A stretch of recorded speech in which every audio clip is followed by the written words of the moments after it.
ಸಿಂಹರಾಶಿ ವ್ಯಾಪಾರ ವ್ಯವಹಾರ ಇದೆಲ್ಲವುದಕ್ಕೆ ಪೂರಕವಾಗಿ ಸಾಲವನ್ನು ಮಾಡ್ತಕ್ಕಂತಹ ಒಂದು ಸಂದರ್ಭ ಬರುತ್ತೆ.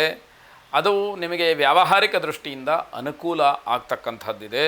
ಸಹೋದ್ಯೋಗಿಗಳ ಸಹಾಯವನ್ನು ಪಡ್ಕೊಂಡು ನಿಮ್ಮ ಕೆಲಸ ಏನಿದೆ ಅದನ್ನು ಪರಿಪೂರ್ಣ ಮಾಡಿ ಮುಗಿಸಿಬಿಡಿ. ಯಾವ ಕೆಲಸವೂ ಕೂಡ ಬಾಕಿ ಇರುವ ಹಾಗೆ ಮಾಡಿಕೊಳ್ಬೇಡಿ. ಬಾಕಿ ಇರಬಾರ್ದು ಯಾವ ಕೆಲಸನೂ, ಎಲ್ಲವೂ ಮುಗಿಬೇಕು ಅನ್ನುವಂತಹ ಅರ್ಥದಲ್ಲಿ. ಕೆಲಸದಲ್ಲಿ ದೊಡ್ಡ ದೊಡ್ಡ ಜವಾಬ್ದಾರಿಯಿಂದ ಸ್ವಲ್ಪ ಬೇಸರವಾಗುತ್ತೆ. ಎಲ್ಲವನ್ನೂ ಕೂಡ ನನ್ನ ತಲೆಗೆ ಕಟ್ತಾರೆ, ನಾನೇ ಆ ಜವಾಬ್ದಾರಿಯನ್ನು ನೋಡಿಕೊಳ್ಬೇಕು ಅಂತಕ್ಕಂಥದ್ದು. ಆದರೆ ಅದು ನಿಮಗೆ ಅನಿವಾರ್ಯ, ಬೇರೆ ದಾರಿ ಇರುವುದಿಲ್ಲ, ಹಾಗಾಗಿ ಅನುಭವಿಸಲೇಬೇಕು ಅನ್ನುವಂಥದ್ದು. ಬೇರೆಯವರಿಗೆ ಉಪಕಾರ ಮಾಡೋದಕ್ಕೆ ಹೋಗಿ ನೀವು ತೊಂದರೆಯನ್ನು ಅನುಭವಿಸುವಂತಹ ಪರಿಸ್ಥಿತಿ ಬರುತ್ತೆ. ಮುನ್ನೆಚ್ಚರಿಕೆ, ಬುದ್ಧಿವಂತಿಕೆ ಕೆಲಸ ಮಾಡಬೇಕಾಗತ್ತೆ ಅಲ್ಲಿ ಅನ್ನುವಂಥದ್ದು. ಸುಲಭವಾಗಿ ಸಾಲ ಸಿಕ್ಕಬಹುದು, ಆದರೆ ಅದನ್ನು ನಾನು ಹೇಗೆ ಹಿಂದಿರುಗಿಸ್ತೀನಿ, ಯಾವ ರೀತಿಯಲ್ಲಿ, ಎಷ್ಟು ಸಮಯದಲ್ಲಿ, ಇವೆಲ್ಲವನ್ನು ಆಲೋಚನೆ ಮಾಡಿ ನಿರ್ಧಾರ ಮಾಡಿ. ಇಲ್ಲದೇ ಇದ್ದರೆ ಅದು ತೊಂದರೆಗೆ ಕಾರಣವಾಗುತ್ತೆ, ಅವಮಾನವಾಗುತ್ತೆ.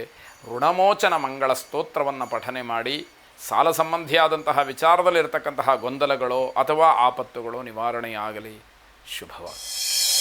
ಕನ್ಯಾ ರಾಶಿ ಬೆಳಗ್ಗೆ ಎದ್ದ ತಕ್ಷಣ ನಿಮ್ಮೆಲ್ಲ ಕೆಲಸಗಳಲ್ಲಿ ಅನುಕೂಲವಾಗುತ್ತೆ ಎನ್ನುವಂತಹ ಸಂತೋಷ, ಉತ್ಸಾಹದಲ್ಲಿ ಕೆಲಸವನ್ನು ಆರಂಭ ಮಾಡ್ತೀರಿ. ದಿನಪೂರ್ತಿ ಹಾಗೆ ಇರಲಿ ಅನ್ನುವಂತಹ ಆಶಯ ನಮ್ಮದು. ಹುಟ್ಟುಹಬ್ಬವನ್ನು ಆಚರಿಸ್ಕೊಳ್ಬೇಕು ಅಂತ ಇರೋರು, ಇವತ್ತು ಯಾರದ್ದು ಹುಟ್ಟುಹಬ್ಬ ಇದೆ ಅವರು ಬಹಳ ಸರಳವಾಗಿ ಆಚರಿಸ್ಕೊಳ್ಳಿ. ಸಂತೋಷದಿಂದ ಆಚರಿಸ್ಕೊಂಡು ಆಮೇಲೆ ಯಾವುದೋ ದುಃಖಕ್ಕೆ ಕಾರಣ ಆಗುವಂಥದ್ದು ಬೇಡ. ಮನಸ್ಸಿಗೆ ತುಂಬ ನೋವಾಗುತ್ತೆ, ಅದರಿಂದ ಸರಳವಾಗಿ ಆಚರಿಸ್ಕೊಳ್ಳಿ. ಹಾಗಂತ ನೀವೇನೋ ಆಚರಣೆ ಮಾಡ್ಕೊಳ್ಳೋದಕ್ಕೆ ಹೊರಟಿರೋದಕ್ಕೆ ನಮ್ಮ ಸಲಹೆ ಅಥವಾ ಬೇಡ ಅಂತ ಹೇಳ್ತಿದ್ದಾರೆ, ಆ ಭಾವನೆಗಳು ಬೇಡ. ನೀವು ಸಂತೋಷವಾಗಿಯೇ ಇರಬೇಕು ಅನ್ನುವಂಥದ್ದು ಉದ್ದೇಶ. ವಿದ್ಯಾರ್ಥಿಗಳಿಗೆ ಆರೋಗ್ಯದ ಸಮಸ್ಯೆ ಸ್ವಲ್ಪ ಕಾಡುವಂಥದ್ದಿದೆ.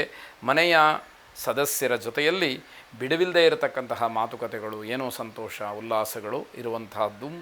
ಇಡೀ ವರ್ಷದ ಎಲ್ಲ ಕೆಲಸಗಳನ್ನು ಹೇಗೆ ಮಾಡಬೇಕು ಅಂತಕ್ಕಂತಹ ಪ್ಲಾನು, ಒಂದು ವರ್ಷದ ಎಲ್ಲ ಪ್ಲಾನ್ಗಳನ್ನು ಮಾಡಬಹುದು ಅಂತ ಅರ್ಥ. ಅಲಂಕಾರದ ಬಗ್ಗೆ ಹೆಚ್ಚು ಗಮನವನ್ನು ಹರಿಸ್ತೀರಿ, ಆ ಕಡೆಗೆ ಹೆಚ್ಚು ಗಮನ ಹೋಗುತ್ತೆ. ಇದೆಲ್ಲವೂ ಸರಿಯೇ. ಕುಲದೇವತಾ ವಿಶೇಷವಾದಂತಹ ಪ್ರಾರ್ಥನೆಯನ್ನು ಮಾಡಿ. ಶುಭವಾಗಿ. ತುಲಾರಾಶಿ ವಿದ್ಯಾರ್ಥಿಗಳಿಗೆ ಏಕಾಗ್ರತೆಯ ಕೊರತೆ, ಮನಸ್ಸನ್ನು ಕಾನ್ಸಂಟ್ರೇಟ್ ಮಾಡಿ ಓದೋದಕ್ಕಾಗೋದಿಲ್ಲ. ಓದನ್ನು ಬಿಟ್ಟು ಬೇರೆಲ್ಲ ವಿಚಾರಗಳಲ್ಲಿ ತುಂಬ ಚಟುವಟಿಕೆಯಿಂದ ಇರ್ತೀರಿ, ತುಂಬ ಆಸಕ್ತಿ ಬರುತ್ತೆ, ಸಂತೋಷವಾಗುತ್ತೆ. ಓದು ಅಂತಂದರೆ ಏನೋ ತಾತ್ಸಾರ, ಆ ಭಾವನೆಗಳು ಇರುತ್ತೆ ಮನಸ್ಸಿನಲ್ಲಿ, ಅದು ದೂರವಾಗಬೇಕು ಅನ್ನುವಂಥದ್ದು. ಹಳೆಯ ವಿಚಾರಗಳು ಮುನ್ನೆಲೆಗೆ ಬರತಕ್ಕಂತಹ ಸೂಚನೆಗಳಿದೆ. ಏನೋ ವಿಷಯ ನಡೆದಿರುತ್ತೆ, ಯಾವುದೋ ಘಟನೆ ನಡೆದಿರುತ್ತೆ, ಮರೆತು ಹೋಗಿರುತ್ತೆ, ಮತ್ತು ಅದು ಮರುಕಳಿಸ್ತಕ್ಕಂತಹ ಸಾಧ್ಯತೆಗಳು ಹೆಚ್ಚಾಗಿರುತ್ತೆ. ನಿಮ್ಮ ಅಸಮಾಧಾನಕ್ಕೆ ಇದು ಒಂದು ಕಾರಣ ಆಗಬಹುದು. ಯಾವುದೋ ಅನುಚಿತವಾದಂತಹ ಸಂದರ್ಭದ ಪುನರಾವರ್ತನೆ ನಿಮಗೆ ಬೇಸರವನ್ನು ತರುವಂಥದ್ದಾಗ್ಬೋದು. ನಿಮ್ಮ ಸ್ವಭಾವದಿಂದ ಸ್ಪರ್ಧಾತ್ಮಕವಾದಂತಹ ಜೀವನದಲ್ಲಿ ಹಿನ್ನಡೆಯಾಗ್ತಕ್ಕಂಥದ್ದು. ಸ್ಪರ್ಧಾತ್ಮಕವಾದಂತಹ ಸಮಾಜ ಜೀವನ ಈಗ ನಿಮ್ಮ ವೈಯಕ್ತಿಕವಾದಂತಹ ಪ್ರತಿಷ್ಠೆ ಅಥವಾ ನಿಮ್ಮದೇ ಆದಂತಹ ಕೆಲವು ತೀರ್ಮಾನಗಳು ಹಿನ್ನಡೆಗೆ ಕಾರಣವಾಗುತ್ತೆ ಅಂತ ಅರ್ಥ. ಗುರು ದಕ್ಷಿಣಾಮೂರ್ತಿಯನ್ನು ವಿಶೇಷವಾಗಿ ಪ್ರಾರ್ಥನೆ ಮಾಡಿ. ಗುರವೇ ಸರ್ವಲೋಕಾನಾಂ ಭಿಷಜೆ ಭವರೋಗಿಣಾಂ ನಿಧಯೇ ಸರ್ವವಿದ್ಯಾನಾಂ ದಕ್ಷಿಣಾಮೂರ್ತಜೇ ನಮಃ ಎಂಬುದಾಗಿ 12 ಸಲ ಪಠನೆ ಮಾಡಿ. ಶುಭವಾಗಿ. ವೃಶ್ಚಿಕ ರಾಶಿ ಒಳ್ಳೆಯ ಕೆಲಸಕ್ಕೆ ನಿಮ್ಮ ಸಮಯವನ್ನು ವಿನಿಯೋಗ ಮಾಡಿಕೊಳ್ಳಿ ಅಂತಕ್ಕಂಥದ್ದು. ಮಕ್ಕಳಿಗೆ ಬಹಳ ಸಂತೋಷವಾಗಿ ಕಾಲವನ್ನು ಕಳೀತಕ್ಕಂತಹ ದಿವಸ ಇದಾಗಿರುತ್ತೆ. ಅಭ್ಯಾಸವನ್ನು ಮಾಡ್ತಾ ಇರ್ತಕ್ಕಂತಹ ವಿದ್ಯಾರ್ಥಿಗಳು ಒಂದು ಹಂತ ಮೇಲಕ್ಕೆ ಇರತಕ್ಕಂಥದ್ದು. ತಮ್ಮ ಶೈಕ್ಷಣಿಕ ಕ್ಷೇತ್ರದಲ್ಲಿ ಸಣ್ಣದಾದಂತಹ ಒಂದು ಸಾಧನೆ, ಅದರ ಫಲಿತಾಂಶ ನಿಮಗೆ ಸಿಕ್ಕುವಂಥದ್ದಾಗುತ್ತೆ. ಸ್ಪರ್ಧಾತ್ಮಕವಾದಂತಹ ಪರೀಕ್ಷೆಗಳ ವಿಚಾರದಲ್ಲಿ ಸ್ವಲ್ಪ ಗೊಂದಲ ಇರುತ್ತೆ.